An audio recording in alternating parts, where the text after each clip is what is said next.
Badan Pangan Nasional menerbitkan Peraturan Badan Pangan Nasional Nomor 5 Tahun 2025 tentang pengelolaan sistem distribusi pangan. Regulasi ini hadir sebagai langkah konkret untuk memperkuat sistem distribusi pangan nasional yang inklusif, responsif, dan berbasis data. Badan Pangan Nasional menerbitkan Peraturan Badan Pangan Nasional Nomor 5 Tahun 2025 tentang pengelolaan sistem distribusi pangan. Regulasi ini bertujuan memperkuat ketahanan pangan nasional dan menjamin ketersediaan pangan yang aman, bermutu, bergizi, dan terjangkau bagi masyarakat Indonesia. Dalam keterangan resminya, Kepala Bappenas Arief Prasetyo Adi menjelaskan, peraturan yang ditetapkan pada 26 Juni 2025 ini menjadi payung hukum bagi pengelolaan distribusi pangan yang lebih modern, efisien, dan adaptif terhadap dinamika di lapangan.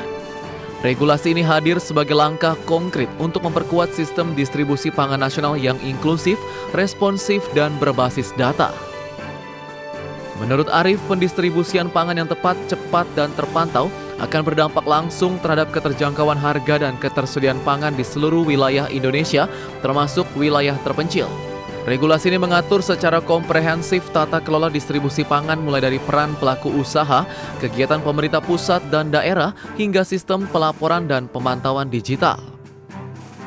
Adapun pengelolaan sistem distribusi pangan dalam peraturan Bappenas ini mencakup paling sedikit 12 komoditas strategis, yakni beras, jagung, kedelai, cabai, bawang, daging, ruminansia dan unggas, telur, minyak goreng, gula konsumsi, dan ikan.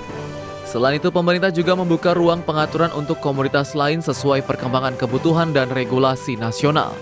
Tim Liputan IDX Channel.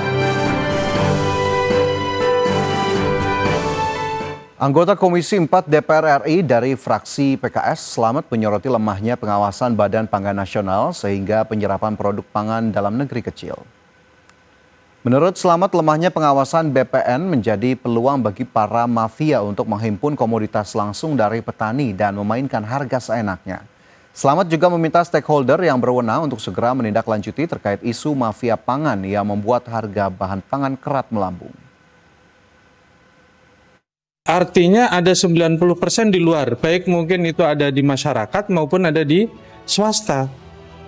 Bahwa kemudian dia menguasai itu, akhirnya dia sekarang hari ini ya dengan sendirinya mengendalikan harga karena dia punya stok. Itu yang saya khawatirkan itu. Jadi saya khawatirkan itu, oleh karena itu tanggapan kami mendorong pemerintah tahun depan di masa panen saatnya kemudian pemerintah memperbaiki atau meningkatkan daya serapnya di tingkat petani. Bukan sekedar untuk memenuhi cadangan beras atau cadangan pangan pemerintah, tapi selayaknya kemudian dilakukan serap 100%, sehingga dengan itu maka pemerintah. Pemirsa, Badan Gizi Nasional menyebut penerima manfaat program makan bergizi gratis akan bertambah sebanyak 1,2 juta pada pekan depan.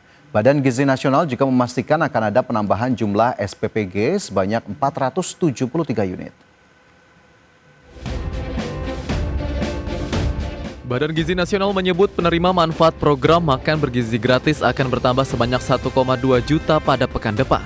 Seiring dengan bertambahnya jumlah satuan pelayanan pemenuhan gizi atau SPPG yang tersebar di 38 provinsi di Indonesia. Juru bicara Badan Gizi Nasional Reddy Hendra melaporkan, per 6 Juli 2025 total SPPG yang telah beroperasi mencapai 1.873 unit SPPG. Dalam pekan depan, jumlah SPPG akan bertambah sebanyak 473 unit SPPG, sehingga total SPPG yang beroperasi mencapai 2.346 unit.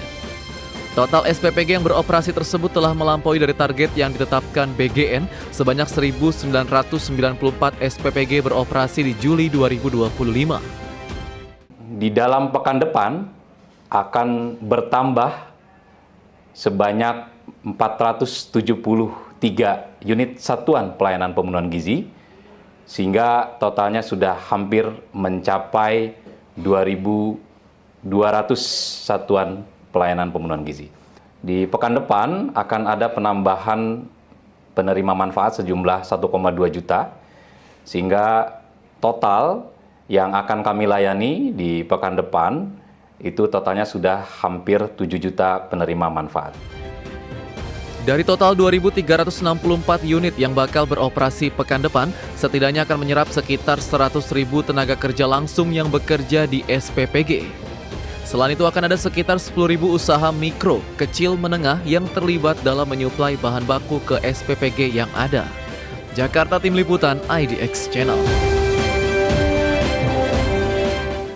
Lembaga Penjamin Simpanan atau LPS tengah menghadapi serangan cyber masif sebanyak lebih dari 3 miliar serangan. Serangan tersebut mayoritas teridentifikasi berjenis Denial of Service atau DOS yang dikirim lewat berbagai server dari 40 negara.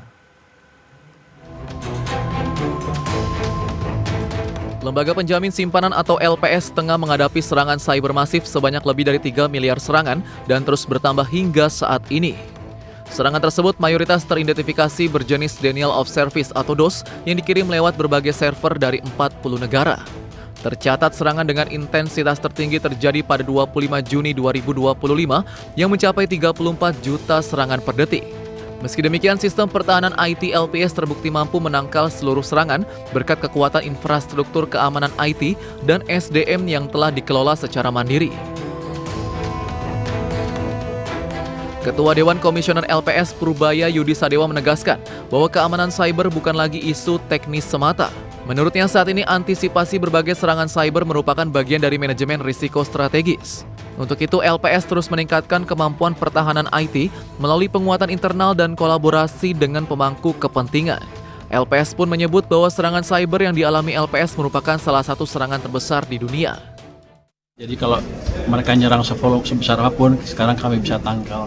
Cuman kalau perbankan ya kami hanya bisa menghimbau bahwa serangan jenis ini bisa juga akan terjadi ke mereka dan mereka harus mempersiapkan pastinya dengan baik.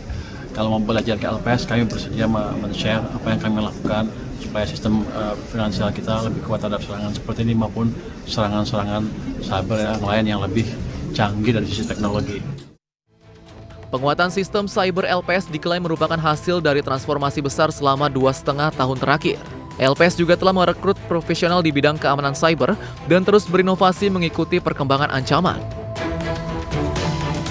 Kini LPS terus membuka diri untuk bekerja sama dan bertukar pengetahuan dengan sektor swasta serta regulator keuangan lainnya demi memperkuat ketahanan digital nasional. Jakarta, Raharjo Patmo, IDX Channel.